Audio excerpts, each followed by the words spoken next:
السلام علیکم، میں ہوں گوہر تاجک اور آپ دیکھ رہے ہیں میرا چینل۔ رمضان المبارک کے آتے ہی اور اس کے شروع میں ہی آپ کو کافی سارے خیراتی ادارے زکوٰۃ مانگنا شروع کر دیتے ہیں، جو آپ کو نظر آئیں گے مختلف ایریاز میں، اور مختلف لفظوں میں انہوں نے بینر لگائے ہوتے ہیں، مختلف فلیکس لگ جاتی ہیں کہ زکوٰۃ کے حقدار ہم ہیں، اس کے علاوہ کوئی نہیں ہے۔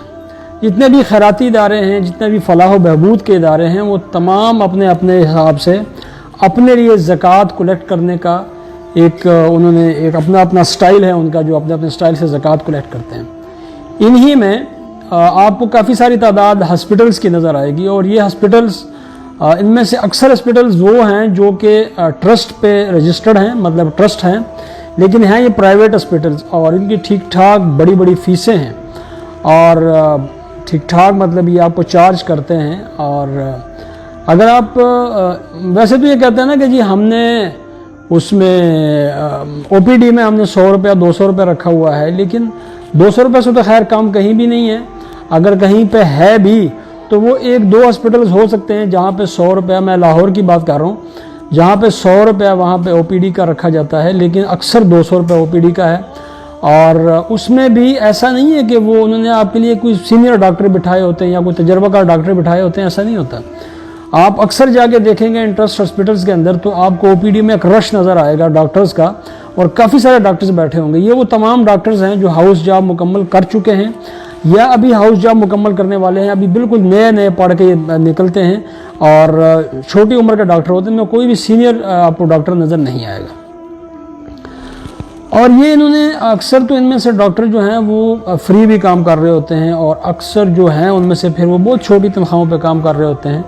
تو یہی سارے ہسپٹل، اور اگر اللہ نہ کرے آپ کو اگر وہاں پہ داخل ہونا پڑ جائے، آپ کو ٹیسٹ کروانا پڑ جائے، تو پھر آپ کو اندازہ ہو جائے گا کہ یہ آپ کے ساتھ کرتے کیا ہیں، آپ سے کتنے پیسے یہ چارج کرتے ہیں۔ یہ 40-50 ہزار روپیہ تو ان کے لیے معمولی سی بات ہے، اور معمولی سے آپریشن کا آپ کو 40-50 ہزار روپیہ تو یہ چارج کر دیتے ہیں، اور باقی معمولی سے ایک نارمل ڈیلیوری کیس کو بھی یہ جان بوجھ کے آپریشن میں کنورٹ کر دیتے ہیں۔ چھوٹا آپریشن ہوگا جی، بڑا آپریشن ہوگا جی، یہ ٹیسٹ کروا لیں جی، وہ ٹیسٹ کروا لیں، اور یہ سارے کھاتے جو ہیں یہ سارا سال کرتے رہتے ہیں، اور سال کے بعد پھر یہ کہتے ہیں جی ہمیں زکوٰۃ دے دو۔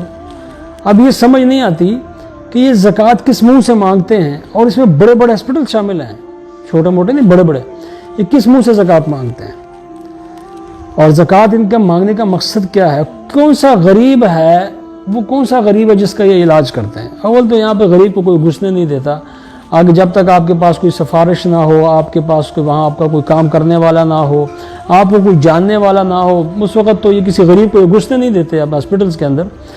میں ان ہاسپٹلس میں، پرائیویٹ ہاسپٹلس میں تقریباً میرا 15 سال کا ایکسپیرینس ہے ان کے ساتھ، اور میں ان کو جانتا ہوں کہ یہ کس طریقے سے واردات کرتے ہیں، کس طریقے سے یہ چھوٹے کیس کو بڑا کیس بنا کے پیش کرتے ہیں۔ آپ فرض کیا آپ کی ایک نارمل ڈیلیوری کیس ہے، اور ان کو بھی پتہ ہوتا ہے کہ یہ نارمل ڈیلیوری ہے، لیکن یہ کرتے کیا ہیں، آپ کا پیشنٹ اگر لیبر روم میں چلا گیا نا، بس ان کی پھر وہاں پہ چاندی لگ گئی۔ اب لیبر روم میں آپ کا پیشنٹ چلا گیا، وہاں پہ ایمرجنسی ہے فلانا، یہ ایمرجنسی کریٹ کر دیتے ہیں، اور باہر آپ کے آ کے آپ سے کہیں گے جی کہ بس آپریشن ہونے والا ہے، آپریشن کے بغیر کوئی چارہ نہیں ہے، بس آپ اتنے پیسوں کا بندوبست کر دیں، اور 40-50 ہزار روپے کا بندوبست کریں، پھر آپ کے پاس وہاں پہ کوئی چارہ نہیں ہوتا سوائے ان پیسوں کی ارینجمنٹ کے۔ آپ کے پاس کوئی طریقہ، کوئی آپ کے پاس کوئی حل ہی نہیں ہوتا، اور آپ کو وہ پیسے ارینج کرنے پڑتے ہیں۔ اس طرح اگر آپ کو کوئی چھوٹا موٹا اس سے مطلب آپریشن کروانا پڑ جائے تو پھر آپ کو الگ پتہ جائے گا۔ میرا خود ایکسپیرینس ہے ان کے ساتھ۔ میں اپنے ایک یہاں پہ ہمارے ایک مطلب ہے کہ وہ غریب جیسا کہتا ہے نا، اب میں کیا کہوں کہ یہاں پہ تو پاکستان میں مصیبت یہ ہے کہ یہاں پہ غریب کی ڈیفینیشن آج تک کسی نے نہیں کی کہ غریب کہتے کس کو ہیں۔ میں اب ایک مریض کو لے گیا تھا گلبرگ لاہور میں، ایک بہت اچھا ٹرسٹ ہے، ہاسپٹل ہے، پرائیویٹ ہاسپٹل، لیکن یہ ہوتے تو یہ سارے ٹرسٹ ہی ہیں نا۔ تو وہاں پہ میں لے گیا، اور مجھے پکا یقین تھا اس مریض کو مسئلہ تھا اینل فشر کا، اور اینل فشر کی تکلیف وہ شخص جانتا ہے جس کو وہ ہوئی ہو۔ بہت زیادہ تکلیف ہوتی ہے، اور انتہائی درد ہوتی ہے اس میں نا، اور درد اتنی ہوتی ہے کہ مریض کو برداشت کرنا مشکل ہو جاتا ہے، اور اس کا فوراً آپریشن ہو جانا چاہیے۔ اب اس میں اینل فشر میں جب وہاں پہ لے کے گیا تو انہوں نے ایک وقت طریقہ کار بنایا ہوا ہے، انہوں نے کہا جی اس کا آپریٹ ہوگا، اور آپریٹ آپ کیسے کروائیں گے؟ ہم نے کہا جی ہمارے پاس تو پیسے نہیں ہیں، ہم تو فری میں کروانا چاہتے ہیں۔ انہوں نے کہا ٹھیک ہے، آپ نے فری میں کروانا ہے تو باہر ہمارا ایک ادارہ ہے، اس ادارے میں آپ جائیں، اور وہاں سے آپ اس کی تصدیق کروا کے لائیں کہ آپ واقعی غریب ہیں.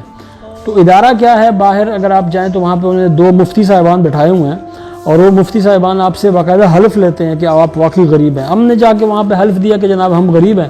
واپس ڈاکٹر صاحب کے پاس آئے تو ڈاکٹر صاحب نے ہمیں رجسٹر پر ٹائم لکھ کے دیا کہ یہ دیکھیں جی ہمارے پاس فی الحال ٹائم نہیں ہے، ہم آپ کو 3 مہینے کے بعد آپ کا آپریٹ کریں گے. اب 3 مہینے تک ایک مریض کو آپ کیسے صبر کروا سکتے ہیں؟ کیسے آپ اسے کہہ سکتے ہیں کہ 3 مہینے تڑپتے رہو درد سے اور آپ کا 3 مہینے کے بعد آپریٹ ہوگا؟ ہمارے پاس نہ تو کوئی تھا اس کا کوئی حال تھا، نہ ہمارے پاس ایسی کوئی سفارش تھی. اب میں نے جب ان سے بات کی، اور جو میرا مریض تھا جس کو میں لے کے گیا تھا، وہ میں آپ کو بتا دوں کہ وہ ایک امام مسجد تھے، اور باقاعدہ ان کے اوپر یہ چیز لاگو ہوتی ہے. ان کا مطلب ہے کہ فری میں علاج ہو جانا چاہیے تھا، اور ہمیں پتہ ہے کہ امام مسجد ان کو ہم دیتے کیا ہیں. ٹھیک ہے، اب ان کو تکلیف اتنی زیادہ تھی کہ جب واپسی پہ ہم نکلے تو انہوں نے کہا جی تکلیف تو مجھے ہے، میں 3 مہینے کیسے اس کو برداشت کروں گا.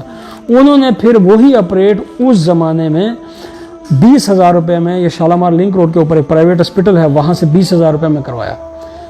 اور اسی ٹائم جب انہوں نے پیسہ دیکھا، اور وہ بھی انہوں نے کنسیشن کی تھی کسی کے کہنے کے اوپر، اور پھر کنسیشن کروائی، اور پھر وہ پیسے زیادہ بنتے تھے. انل فشر کے ان دنوں میں 30-35,000 روپے لگتا تھا، اور ابھی تو جو ہے نا وہ تقریباً 40-50 پہ چلا گیا.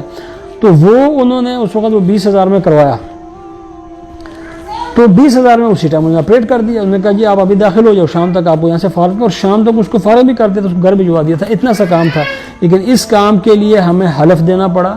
حلف دینے کے بعد پھر ہمیں جناب 3 مہینے کا ٹائم دینا پڑا. یہ ہاسپٹلز ہیں جو کہ آپ سے زکوٰۃ کی ڈیمانڈ کرتے ہیں.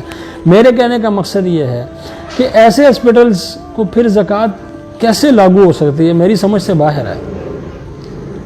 کیسے آپ زکوٰۃ دیں گے جو سارا سال آپ کو ایک پیسہ بھی نہیں چھوڑتے، اور اگر آپ کے پاس خدا نہ خواستہ ان ہاسپٹلز میں پیسے کم ہو جائیں تو یہ آپ کو آنے نہیں دیتے، یہ آپ کو ڈسچارج نہیں کرتے. یہ کہتے ہیں جی پہلے پیسے پورے کریں پھر آپ یہاں سے جا سکتے ہیں.